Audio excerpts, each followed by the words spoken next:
दोस्तों इस वक्त का सबसे ब्रेकिंग न्यूज आपसे बता दूं कि जो अक्षरा सिंह है स्वयं पत्रकार से आके मिलजुल के कुछ बातें कर रही हैं। दावा किया जा रहा है इस वीडियो में, आपसे बता दूं ये जो वीडियो आप देख रहे हैं इस वीडियो में दावा किया जा रहा है कि जो अर्चना सिंह है उस पवन सिंह और ज्योति सिंह की पूरी पोल खोल रही हैं। तो चलिए इस वीडियो में हम जानेंगे कि क्या सच्चाई है और क्या इसका झूठ है।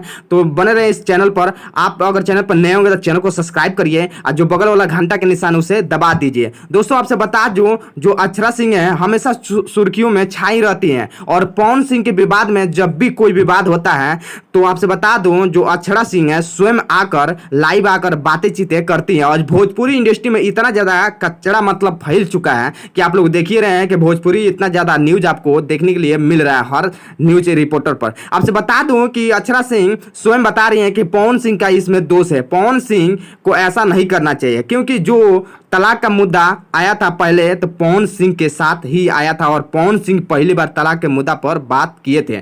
और आपसे बता दूं सुदामा नाम के जो वकील है पवन सिंह के वो भी बताए हैं कि सबसे पहले तलाक का जब मुद्दा आया था पवन सिंह ही किए थे। आपसे बता दूं इस बात में बहुत ज़्यादा सच्चाई है। और आपसे बता दूं ये आप जो शुरू में वीडियो देखे हैं इस वीडियो से और पवन सिंह के जो तलाक के मुद्दा है इस पर कोई लेना देना नहीं है। ये जो वीडियो है ओल्ड वाला वीडियो है। ऐसे ही अपडेट न्यूज देखने के लिए मेरे चैनल को आप सब्सक्राइब करिए, बगल वाला जो घंटा के निशान है उसे दबा लीजिए। Latest video